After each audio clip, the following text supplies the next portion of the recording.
January 30th, 1943. Tempelhof Airfield, Berlin.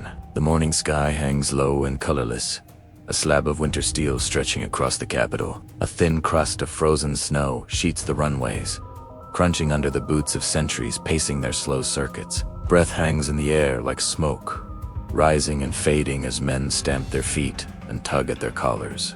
The cold bites through wool, through leather, through anything short of iron.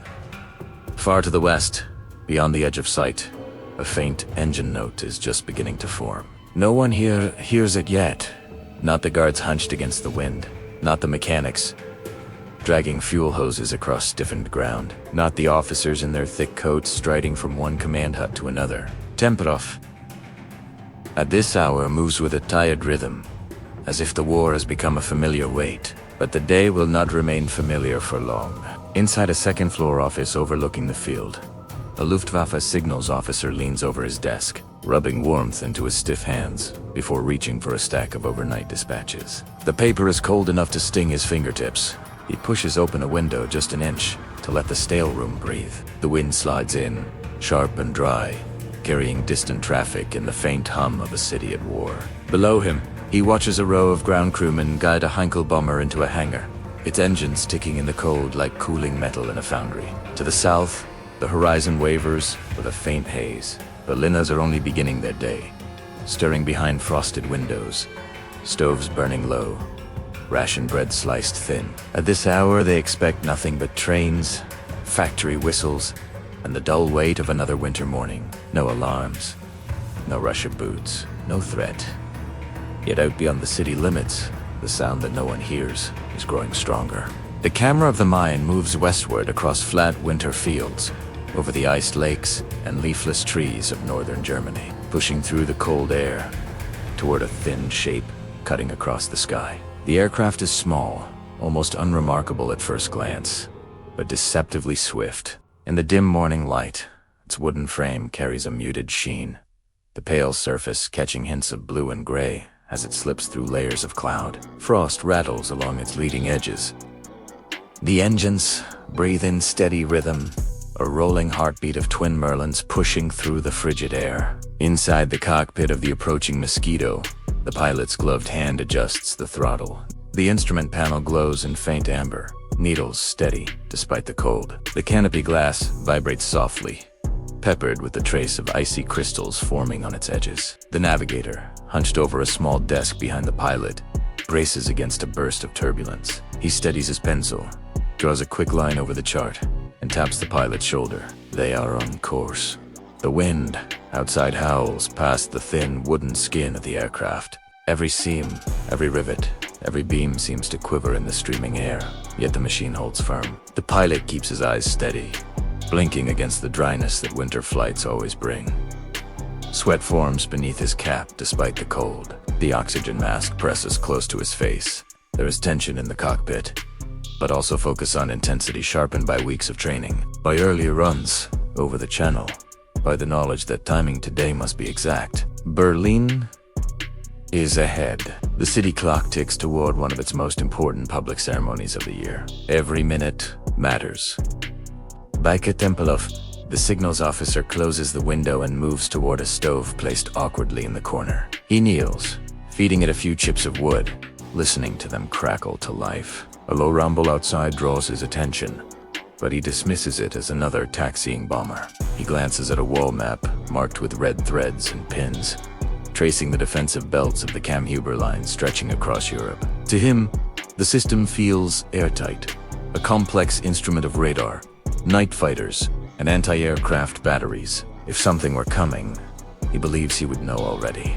But the approaching Mosquito rides a narrow seam just beneath the radar's grasp, sliding invisibly toward the heart of the capital. The city below is quiet, its rooftops dusted and white, its chimneys breathing thin trails of smoke. The rivers are half frozen, the streets slow to fill. Somewhere near the Reich Chancellery, guards adjust their uniforms and stamp their feet for warmth as they await the arrival of dignitaries. They expect speeches, parades, and the heavy pageantry of power. The pilot of the Mosquito lowers his altitude by a hair, feeling the thrumming increase through the yoke. The navigator mutters a confirmation under his breath, Their target lies minutes ahead.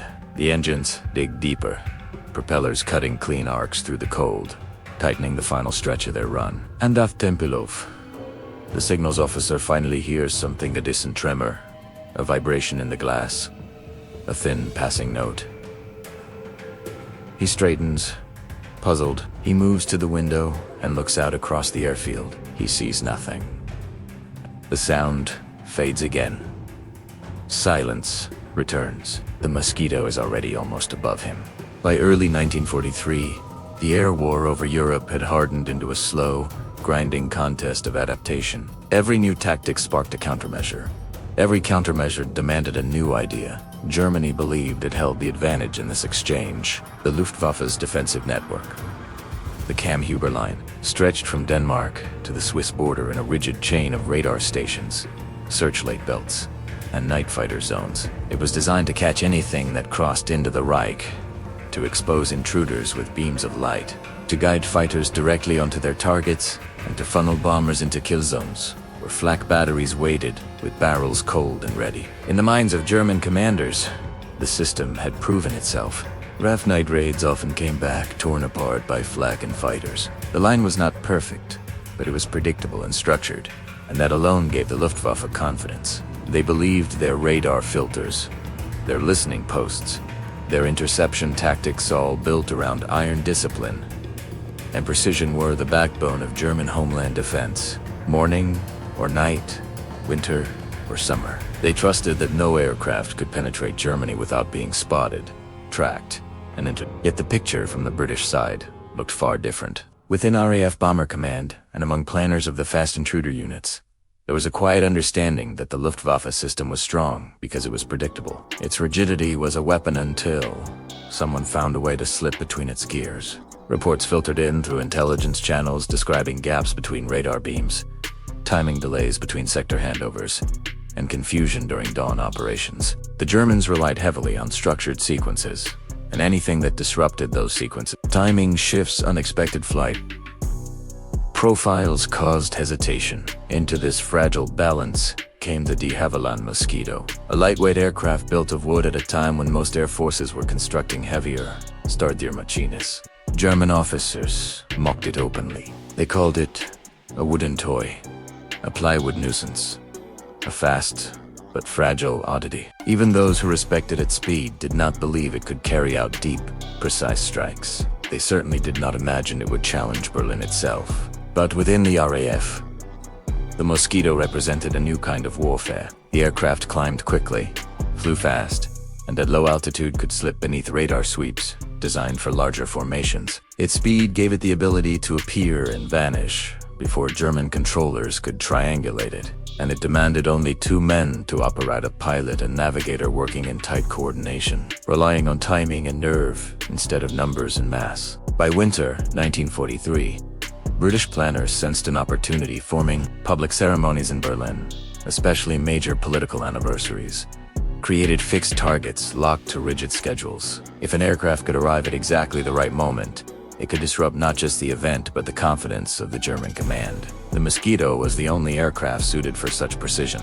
It could cross the North Sea at low altitude, skim below radar sweeps, and rise to target height at the last possible second.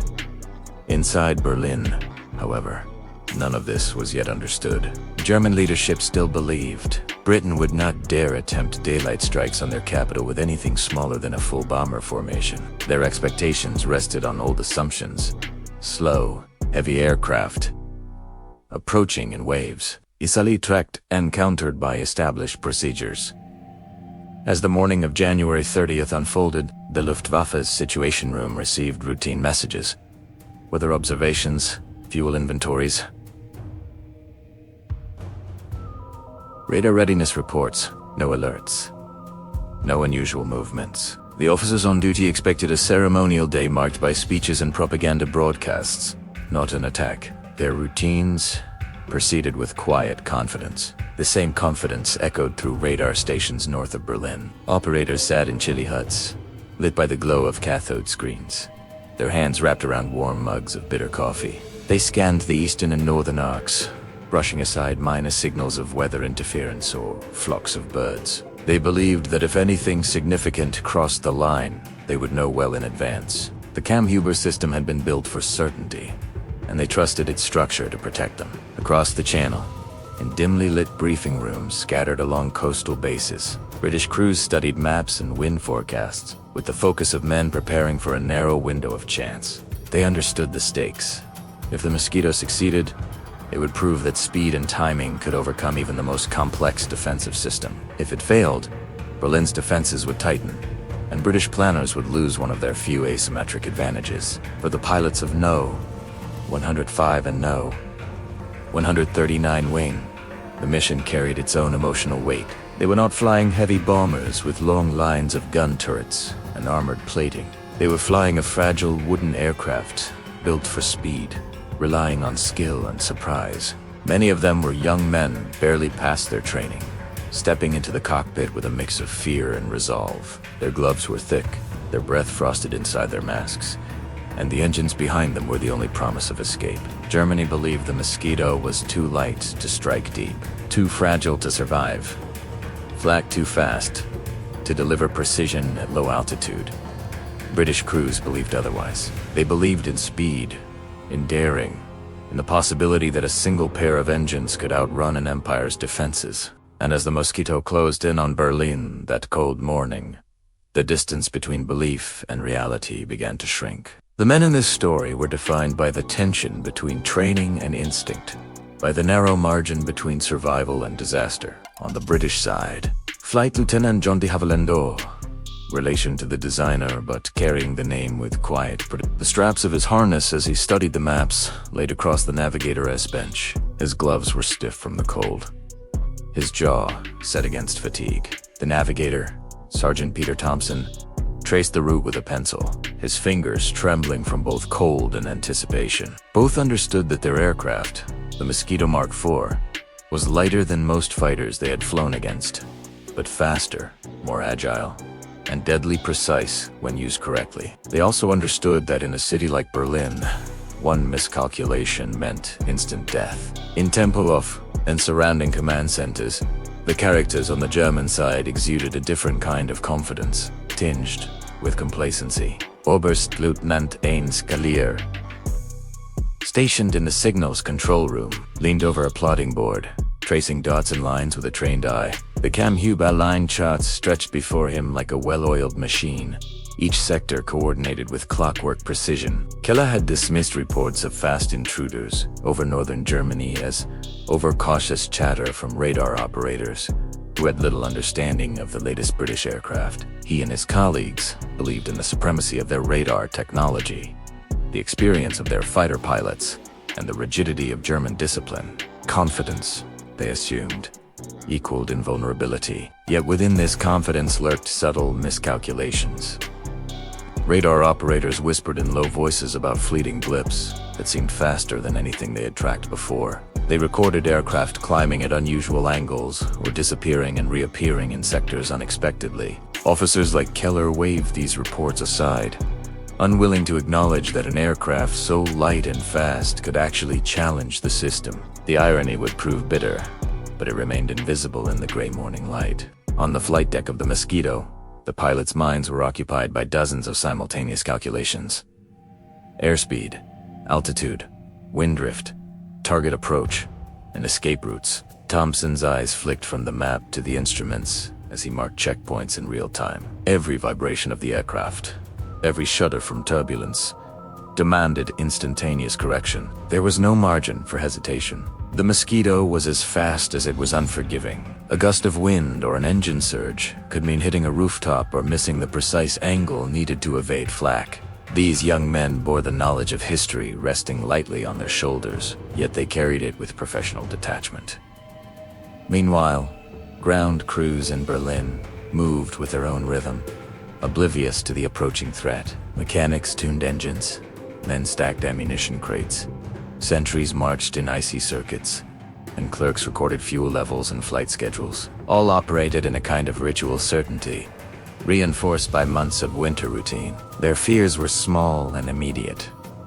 Frostbite, missed shifts, shortages of coal, They were unaware that the most dangerous aircraft in the RF inventory was already approaching their city, riding beneath their radar and above their assumptions. Even the architects of the Mosquito project engineers back in Britain played a shadow role in this drama. They had pushed the limits of wood and glue, of twin Merlin engines, of light instrumentation capable of precision navigation. Each innovation was quietly audacious. Plywood fuselages that were strong and light, turbo-supercharged engines, able to sustain speed at low altitudes, and control surfaces that allowed extreme maneuverability. These men had risked ridicule and skepticism from their own air ministries. Yet their work had created a machine capable of turning German confidence into vulnerability. Their names would remain largely unknown, but their influence was now tangible, flying silently across the frozen skies of northern Europe. On both sides, then, character and perception collided. The British crews relied on skill, trust, and daring, knowing the Mosquito was as fragile as it was fast. The Germans relied on experience, procedure, and systemic confidence, certain that their defenses were unassailable. In that tension, the drama of the day had already begun to form. Each action, each breath, each movement of the Mosquito, a response of the Luftwaffe, was a thread in a tapestry of fear, courage, and miscalculation. And while the winter sun struggled to penetrate Berlin's gray sky, the city's defenses remained unaware of the test about to unfold. Officers brushed snow from their shoulders. Pilots checked instruments. Sentinels stamped feet and turned corners. Every character in this story existed in a fragile web of expectation and reality, unaware that the lines they believed rigid were about to bend violently under speed, precision, and the audacity of two young men piloting a wooden bomber across one of Europe's most heavily defended cities. Cuatro.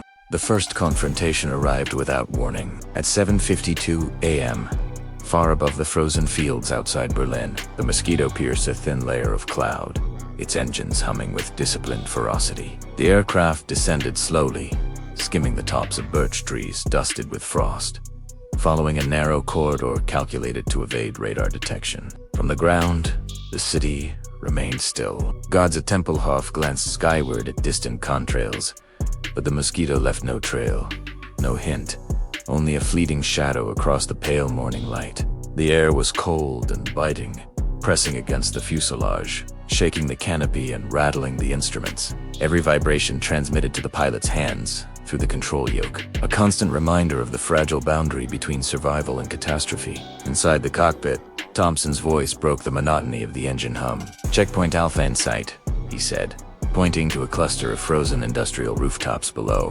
De Havilland adjusted the throttle, pushing the engines into a higher rev to maintain speed against unexpected turbulence. Frosted rivets moaned in protest against the shifting air, the vibrations echoing in the pilot's skull. A gust whipped the Mosquito upward briefly, threatening to push it above the intended flight path. But with a subtle correction, it returned to the precise altitude needed.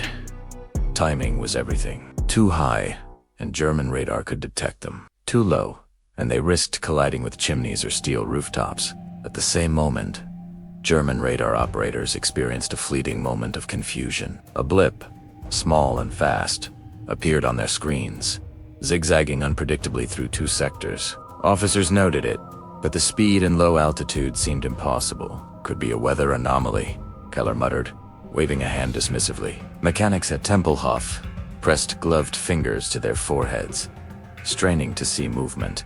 But the Mosquito was already beyond visual confirmation. The gap in the Kammhuber Line had become a temporary corridor, and the pilots were exploiting it with ruthless precision. Below, the city remained unaware. Smoke from early morning coal stoves curled into the air, mixing with the fog rising from the Spree.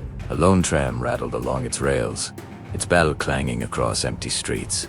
The only other sound was the whisper of wind across the frozen rooftops. In the distance, the low murmur of anti-aircraft batteries began to stir, responding to signals from sectors where operators debated whether the blip could be a real threat. The Mosquito passed above them in silence, its engines muffled by the winter atmosphere, leaving only a fleeting impression of speed to sudden to react to. As the aircraft approached its first high-value target, a government building near the city center, the tension in the cockpit was palpable. Thompson adjusted the sighting equipment, fingers trembling from cold sweat, and adrenaline. De Havilland kept the throttle steady, listening to the subtle change in engine pitch as they approached a slight thermal updraft from the city below. The entire mission was a test of precision, nerves, and timing. One mistake, 1 second off the calculated path, and the mission could end in fire, smoke, or shattered plywood splintering across the streets. A single burst of gunfire from a flak battery reached toward them. Sparks trailing across the morning haze, the Mosquito dipped slightly, engines roaring in response to evasive correction. The ground shuddered faintly with each detonation, snow and dirt rattling on rooftops below. The aircraft seemed almost impossibly light, shifting and rolling, responding to every minor adjustment. The pilots felt the pressure in their chests, the cold pressing inward through layers of clothing, the adrenaline warming and then freezing as they passed the danger zone. For the first time, the German officers realized the threat was real. Keller leaned over his console, eyes wide, as multiple readings confirmed speed and trajectory impossible to counter with standard interception. Communications crackled with urgency. The radar screen, once predictable, now flickered with an intruder they could not classify. For the briefest instant, disbelief replaced confidence. The wooden bomber, dismissed so openly in morning briefings, had arrived above their city, unseen, untouchable,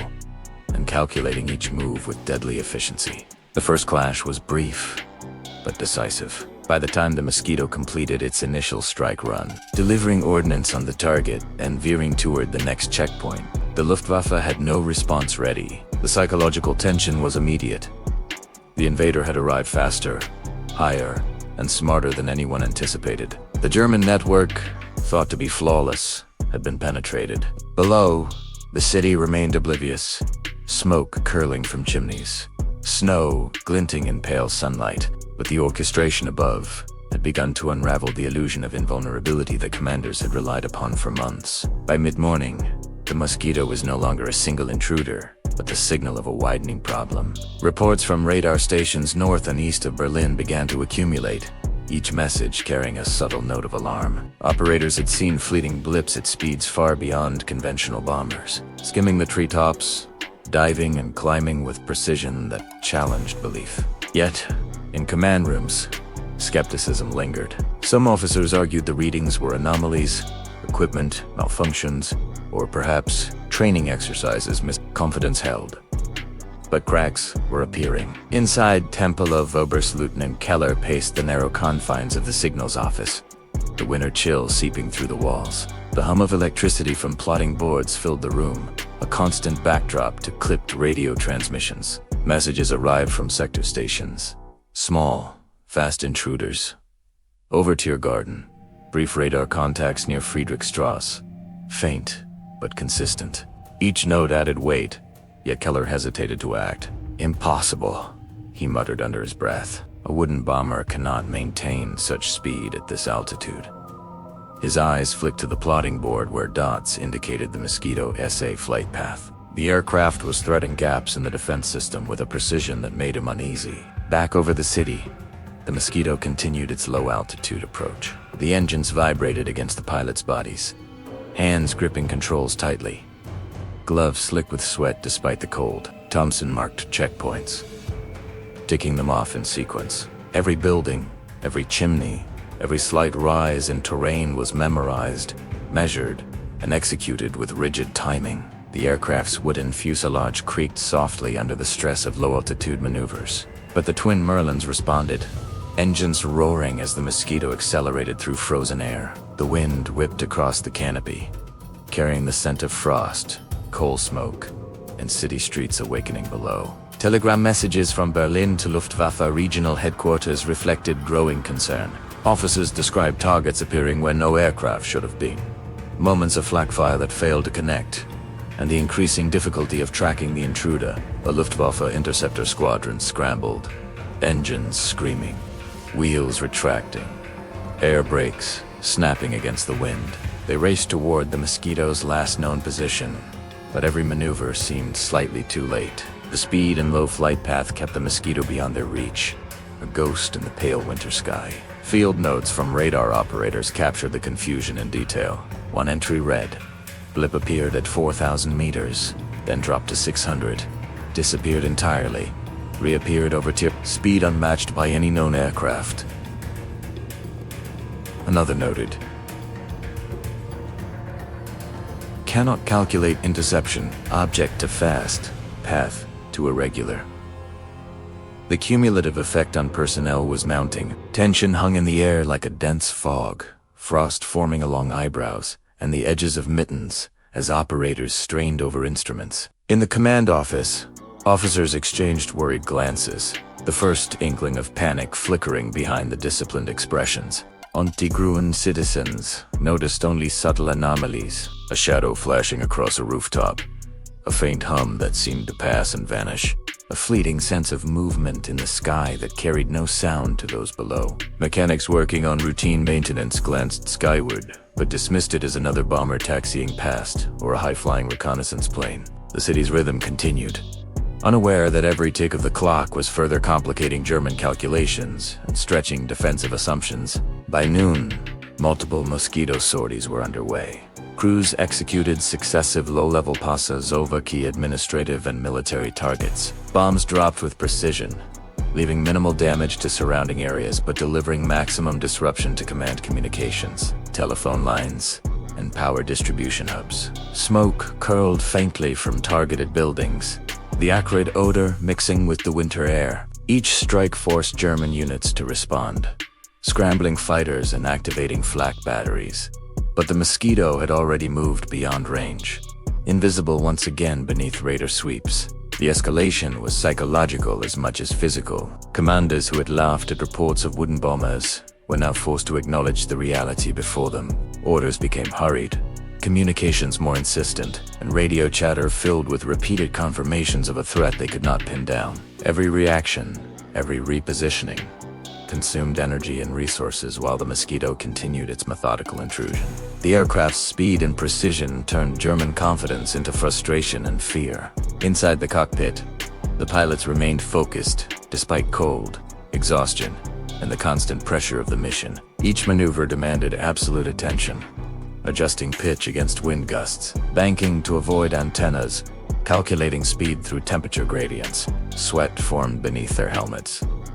Ice flicked constantly between instrument panels and city streets, gloves numb yet gripping. The tension was continuous, unrelenting, but so was the discipline. Every second mattered. Every minor miscalculation risked catastrophe. The stage was set for a confrontation that would not only test the Kammhuber Line but redefine the limits of aerial warfare. As the Mosquito executed another low-level pass over Berlin, the German defensive network strained to respond, officers muttering under their breath, pilots scrambling, and radar operators recording anomalies that would haunt them for weeks. The escalation had begun. The fragile veneer of control was cracking, and the first unmistakable signs of shock were spreading through the command hierarchy.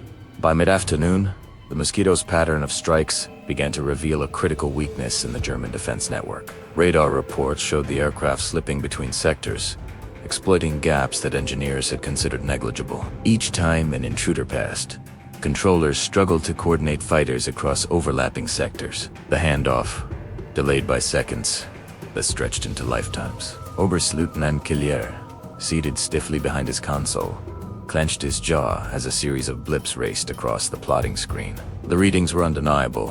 One aircraft, moving at a speed that conventional interceptors could not match, had penetrated the supposedly impenetrable Kammhuber Line.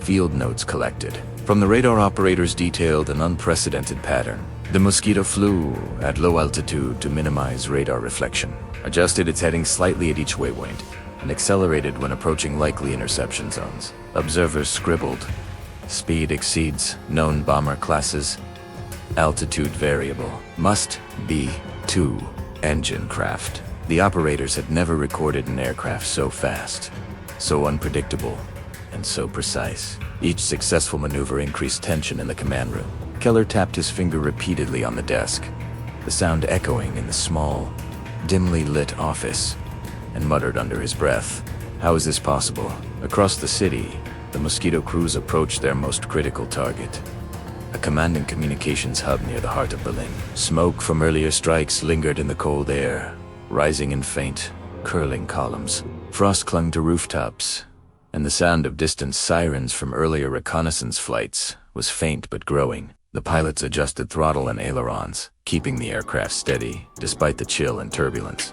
Instruments hummed with a low, constant vibration, while each vibration through the wooden fuselage reminded them of the machine's fragility. Every calculation had to be precise, or the risk of collision, flak, or interception increased dramatically.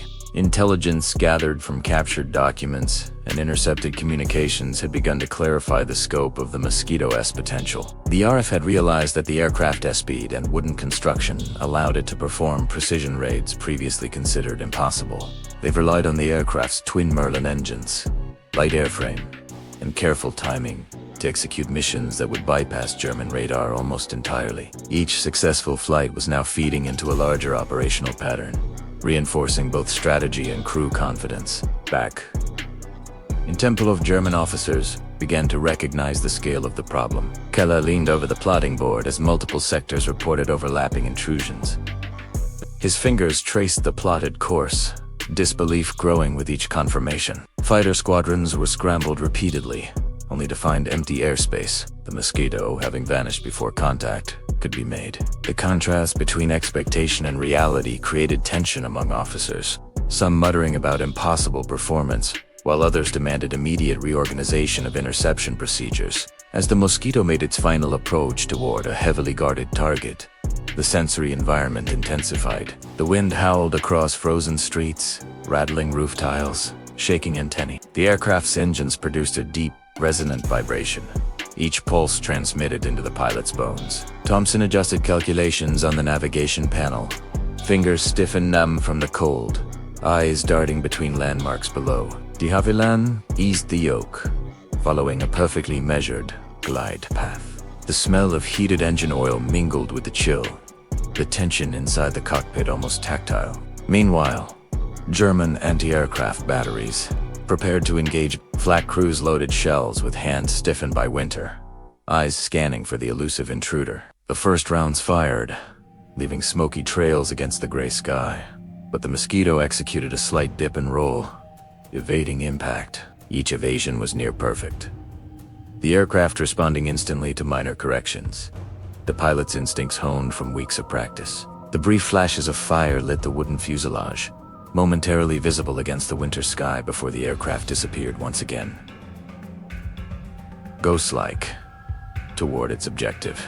This moment, where the Mosquito threaded through the defenses and prepared to strike Berlin's communications hub, represented the turning point. German confidence in their air defense network began to erode in real time. Officers' faces hardened with tension, operators leaned closer to screens, and pilots scrambled repeatedly to catch a target that defied prediction. The system that had once seemed invulnerable now revealed its limitations. In the frozen winter air of Berlin, the scale of what the Mosquito could accomplish began to crystallize. For both sides, the Hof had created a machine capable of outsmarting the most sophisticated defensive network in Europe. The shock hit Berlin in a series of sudden, almost imperceptible moments. It began with the faint flicker of smoke curling from the city's communications hub, the first visual confirmation that the Mosquito had delivered its ordnance. Observers in the surrounding buildings and streets caught a glimpse of fleeting chaos, shards of glass rattling, shutters flapping in the wind, faint cries from men startled by sudden explosions. Inside the Luftwaffe control rooms, disbelief replaced routine. The wooden bomber they had mocked now demonstrated capabilities that rendered entire defensive protocols irrelevant. Officers who had spent years perfecting the Kammhuber Line stared at radar screens as blips danced across sectors in ways they could not anticipate. Oberstleutnant Keller's hands trembled slightly as he traced the intruder's course. The Mosquito had moved with speed, precision, and audacity, slipping between radar coverage zones, avoiding fighters scrambled too late to intercept, and striking multiple high-value targets in the city's heart. The irony of it was undeniable. A craft designed from plywood and glue had penetrated a network of metal, radar, and disciplined strategy. Every officer in the command room felt a rising tension, a mixture of anger, disbelief, and fear. Communications crackled incessantly as messages were sent and repeated, orders issued and then contradicted, all chasing a threat that had already vanished. On the streets below, the human toll became tangible. Soldiers assigned to protect the hub were thrown to the ground by concussive blasts. Hands pressed to ears as instruments of war exploded above them. Smoke, acrid and cold, filled alleys and courtyards, carrying the smell of scorched insulation and burning machinery. Civilians peered from windows behind frost-streaked panes, faces pale and tense, eyes wide as explosions punctuated the quiet morning. The shock was emotional as well as strategic. Fear and awe mingled in the collective consciousness of those who glimpsed the aircraft's effects. Above the city, the Mosquito crews felt a different kind of tension. Adrenaline surged as they executed each calculated maneuver. Every vibration through the wooden fuselage reminded them of fragility. Every hiss of engine pressure and change in wind gust demanded perfect coordination. Yet, even in the heat of precise execution, the pilots registered the unfolding disruption below. Flak batteries fired too late. Radar blips tracked them only intermittently, and the city's defenses were reacting to shadows. The realization that their craft could operate with near impunity gave a quiet intensity to the cockpit. Fear intertwined with power, precision married to survival. The German command structure reeled further as more radar reports confirmed repeated passes by the same type of aircraft. It was no longer a single anomaly. The Mosquito was methodical.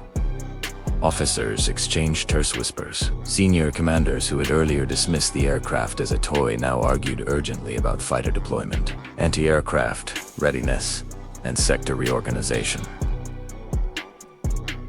Each discussion was tinged with disbelief. How could something so light, so small, so ostensibly fragile, outmaneuver entire networks built to defend the Reich? In the operational chaos, ordinary men on the ground felt the emotional weight of the reversal. Radio operators shouted coordinates. Flak crews scrambled to reload. Pilots in the air strained against the limits of their aircraft. Each moment of uncertainty compounded tension. The Mosquito had turned what was meant to be routine security into a test of nerves, skill, and improvisation. Commanders were confronted with evidence that their assumptions about aircraft capabilities, speed, and strategy were dangerously flawed. By the late afternoon, the full impact of the day's raids became evident. Reports filtered upward.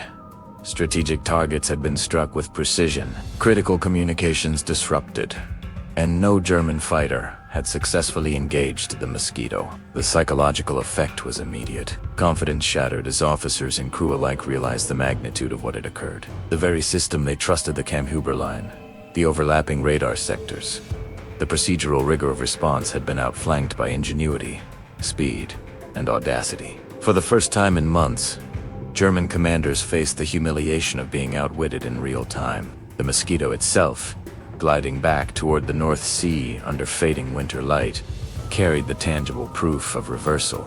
Its engines hummed in steady rhythm, the wooden fuselage warm from exertion, frost forming along edges as it climbed gradually to cruising altitude. The pilots, alert but aware of the audacity of their achievement, felt the weight of what they had done. The aircraft that had been dismissed, mocked, and underestimated had struck decisively. The shock was complete. The invader they had ignored had turned the defense network into a reactive and flawed instrument, and Berlin had experienced the first taste of strategic vulnerability imposed by the Mosquito. As twilight fell over Berlin, the repercussions of the Mosquito raids became more tangible. The city's defensive rhythm had fractured. Radio chatter was frantic, overlapping, and sometimes contradictory. Officers shouting over each other to coordinate fighter deployments, adjust flak batteries, and confirm radar readings. Signals operators tapped nervously on consoles, the hum of electricity filling the tense silence between intermittent bursts of orders. The Kammhuber Line, once considered an ironclad barrier, was now a patchwork of delayed responses, misaligned interceptors, and confused calculations. On the streets, soldiers and civilians alike felt the weight of the disruption. Frost clung to uniform collars and civilian scarves alike. Windows rattled with the distant vibrations of explosions, smoke curling through narrow alleys and drifting across frozen courtyards. The smell of gunpowder, heated metal, and scorched building material mingled in the cold air. Mechanics abandoned routine tasks, their hands trembling as they watched bursts of flak ignite in the sky. knowing that their calculations had failed to anticipate the intruder. The city itself seemed to shiver under the sudden unpredictability of the assault. Inside the command rooms, Keller and his officers worked frantically, plotting courses for fighters that had already missed the Mosquito by minutes. The tension was almost physical. Cold drafts swept under doors, paper rattled on desks, and every new radar blip drew an instinctive gasp. The Mosquito had not only struck targets, but had demonstrated a repeatable pattern. Speed, low altitude, and precise navigation could render the Luftwaffe's defensive network largely ineffective. Each missed intercept reinforced the growing sense of vulnerability. Meanwhile, the Mosquito crews executed their final sorties of the day with disciplined precision. Frost clung to the canopy, their breaths fogging the glass in rhythmic bursts. The engine's vibrations were steady, a reminder of the narrow line between control and catastrophe. Navigating over smoke-filled city blocks, they followed predetermined paths, adjusting for wind, terrain, and flak bursts. Each pass was a balance of risk and timing, a silent ballet of wood and metal against human expectation. The aircraft seemed almost alive, responsive to the slightest adjustment, evading threats before they could materialize fully. As darkness approached, the German air defenses began to acknowledge their failures. Fighter squadrons returned to base, engines whining in frustration, pilots tense and bewildered. Radar operators, exhausted from hours of tracking blips that danced and disappeared, wiped frost from their faces and exchanged worried glances. The command structure realized that repeated engagement with the Mosquito had not only failed to stop it, but had consumed precious resources and diverted attention from other sectors. The breakthrough was clear.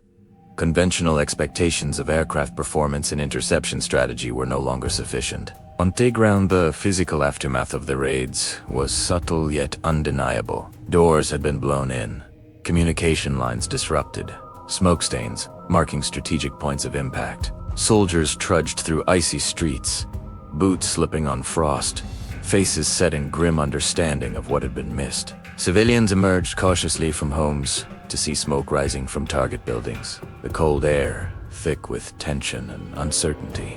Each human response carried both fear and recognition. The invader had succeeded, and the city's defenses had failed to stop it. By nightfall, the Mosquito crews had returned safely to their bases across the North Sea. Exhaustion settled into muscles and bones, a mixture of cold, adrenaline, and sustained focus. Frost-lined instruments, creaking wooden fuselage, and overworked engines were testament to the intensity of the mission. Yet the crews understood the significance of what they had achieved. They had broken through one of the most sophisticated defensive networks in the world, delivering precision strikes with minimal exposure. In the command rooms across Berlin, officers worked late into the night, recalculating strategies, reviewing logs, and reconsidering assumptions. The defensive system had been tested in a way that left gaps exposed, procedures flawed, and confidence shaken. The breakthrough was more than technological. It was psychological. The invulnerability once assumed for the Reich's air defenses had been pierced, leaving the city and its leaders to confront an uncomfortable truth. Ingenuity, speed, and audacity could defeat even the most carefully constructed systems. By the early hours of the next morning, Berlin was cloaked in a quiet, uneasy fog. The city had returned to its routine, but everything carried the residue of the previous day's raids. Smoke lingered in the alleys near targeted buildings, curling in pale, twisting columns above frozen cobblestones. Windows had been shattered, doors torn from hinges, and communication lines lay in twisted fragments across icy streets. Soldiers patrolled with sharper eyes and quicker steps, their breath visible in the cold, faces tense and weary. Every movement reminded them that their defenses had been outmaneuvered. Inside command centers, exhaustion had settled over officers and operators alike. Reports continued to arrive, cataloging the precise movements of the Mosquito, the level passage, rapid acceleration, and pinpoint strikes. Personnel hunched over consoles, rubbed sore eyes, shoulders stiff from hours of tension and vigilance. Each blip traced on the radar screen was a memory of failure, a confirmation that the enemy had mastered timing and technique beyond expectation.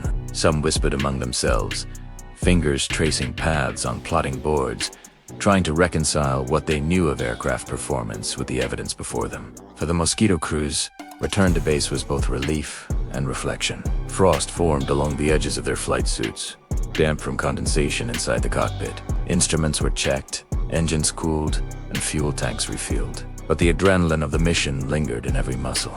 They shared brief words of understated pride, the weight of survival tempered by awareness of the skill required to achieve their objectives. There was no celebration, only the quiet understanding that they had struck decisively, changed assumptions, and lived to report it. Civilians felt the human cost in subtle ways. Families found broken doors, scuffed floors, and the lingering smell of smoke in apartments near the strikes. Children awoke to the creak of boards and the murmur of anxious neighbors. The city itself bore evidence of disruption. Streets were impassable in spots. Minor fires had been extinguished, and workers moved carefully through frozen rubble. Each small detail reminded the population that even in the heart of the Reich, vulnerability had been exposed. In Luftwaffe barracks, pilots and crew recounted their missed intercepts with disbelief. Engines that had roared in pursuit failed to close distance. Flak shells had puffed harmlessly into winter air. The toy aircraft they had mocked had outflown, outmaneuvered, and outhot them. Faces hardened with tension. Some muttered curses under breath. Others fell silent, staring at the ceiling as frost seeped through walls and uniform collars. Exhaustion mingled with humiliation, creating a tangible weight in the room. Messages sent to higher command reflected both confusion and urgent reassessment. Orders were repeated, recalculated, and sent again as officers attempted to reassert control over an event that had already concluded. Disbelief mingled with anger. Personnel struggled to reconcile the evidence with prior assumptions about aircraft performance, radar reliability, and tactical discipline. Even the most experienced officers admitted privately that something extraordinary had occurred, something that exposed flaws in the system they had trusted completely. Throughout Berlin, the human sense of tension persisted. Civilians moved through streets with caution. Soldiers adjusted patrol routes, and radio chatter crackled in spasms of anxiety. The Mosquito's strike had been precise, swift, and, most importantly, almost invisible. The city had endured the assault with minimal casualties, but the psychological imprint was lasting. Fear, respect, and awe mingled in the consciousness of those who had witnessed it firsthand. By the end of the night, the pattern was clear. The Mosquito was more than a single aircraft. It represented a new method of aerial warfare, a machine capable of exploiting gaps, defying expectations, and undermining confidence in even the most sophisticated defense network. The human cost was as much emotional as physical, as officers, soldiers, and citizens alike confronted the reality that the Reich's capital had been penetrated by speed, skill, and audacity alone. In the quiet aftermath of the raids, German commanders came to a private, unspoken understanding of the vulnerability they had long ignored. The Kammhuber Line, once hailed as an impenetrable web of radar searchlights and fighters, had been pierced not by brute force, but by ingenuity and speed. Officers whispered among themselves, hands pressed to foreheads, voices low, acknowledging that a toy aircraft had outflanked a system built for months, even years, of careful calculation. The irony was sharp, bitter, and unavoidable. Inside, Tempelhof Keller sat alone late into the night, reviewing logs and plotting charts with weary hands. The blips traced yesterday's intrusions in a pattern that was both simple and impossible. One aircraft, two engines, wooden fuselage, a crew of two, yet it had rewritten the rules of engagement in the heart of the Reich. He realized that procedural rigidity, reliance on predictability, and dismissal of new technology had created openings wide enough to allow audacious attacks. Confidence, he now understood, was not a shield, but a potential vulnerability. Across the wider Luftwaffe command, the realization rippled silently but powerfully. Younger officers, previously dismissed as overly cautious, were now vindicated in their warnings about fast, maneuverable aircraft. Strategic planners began revising interception methods, considering unpredictable flight paths, and factoring in speed over mass. The German belief in the superiority of their technology and training had been shaken. Private discussions reflected fear as much as respect. The Mosquito had exposed a systemic flaw. Assumptions, if left unchallenged, could be as dangerous as enemy action. On the streets of Berlin, civilians who had glimpsed smoke rising from the raids carried the unspoken knowledge that their city was not invulnerable. Parents spoke quietly to children about what had occurred. Soldiers acknowledged it with grim nods, and the general air of certainty that had pervaded daily life was replaced by subtle tension. The winter cold seemed sharper, more penetrating, as if it mirrored the new awareness of exposure. Every footstep, every glance to the sky carried an unconscious recognition that the rules had changed. For the Mosquito crews themselves, the realization was one of strategic triumph mixed with caution. They understood that their missions had immediate tactical effect, but also long-term implications. Each flight, executed with precision and daring, had forced the Luftwaffe to rethink its assumptions, its strategies, and its confidence. The pilots felt the weight of responsibility. Their success had shifted the psychological and strategic balance in the air war over Europe. Every calculation, every daring maneuver, now carried proof that agility, speed, and timing could outmatch brute force and rigid procedure. Among engineers and planners in Britain, the realization was different, but no less profound. The Mosquito was not merely a successful aircraft. It was a demonstration that innovation could redefine warfare. Years of design experimentation, pushing the limits of plywood, engine power, and aerodynamics, had yielded a tool that could deliver precision strikes in environments deemed nearly invulnerable. The engineers understood that this success validated their daring assumptions and would shape the course of aerial tactics for months, even years, to come. By the end of the day, Berlin's commanders, crews, and citizens alike shared a common understanding. The city's defenses were not infallible. The enemy was resourceful, and the assumptions that had guided strategy could no longer be taken for granted. Humiliation, fear, and grudging respect mixed with cold fatigue, forming a collective awareness that the war in the skies had changed. The Mosquito had achieved more than destruction. It had delivered clarity. From the vantage point of history, the raids of the Mosquito over Berlin in 1943 stand as a landmark in aerial warfare. The aircraft, lightweight, fast, and deceptively simple in design, demonstrated that technological ingenuity and precise execution could exploit even the most sophisticated defensive systems. The Kammhuber Line, previously regarded as a fortress of radar, searchlights, and disciplined interception, had been outmaneuvered. This exposed not only tactical flaws but also a deeper lesson. Rigidity and overconfidence could be as deadly as enemy fire. Strategically, the raids forced the Luftwaffe to divert valuable resources to homeland defense. Elite fighter units were pulled from the Eastern Front and other theaters to chase an adversary that could not be contained. At Scramble, each miscalculated intercept sapped manpower, fuel, and morale. The psychological impact on commanders was significant. They could no longer assume that the predictable, methodical approach of their defenses would neutralize every threat. A single aircraft, piloted by two men, had rewritten priorities and forced a reconsideration of what defense meant in modern aerial combat. The Mosquito's success also signaled a shift in the broader conduct of the air war. Its design influenced later aircraft, emphasizing speed, precision, and versatility over sheer size and firepower. British air strategy increasingly leveraged these strengths, integrating fast intruder and precision strike roles into a larger operational doctrine. German planners, in turn, began reassessing radar placement, fighter tactics, and response protocols, acknowledging that static defenses could be circumvented by creativity, daring, and technological advantage. Historians often highlight the human dimensions of these raids. The pilots and navigators, operating under extreme cold, high risk,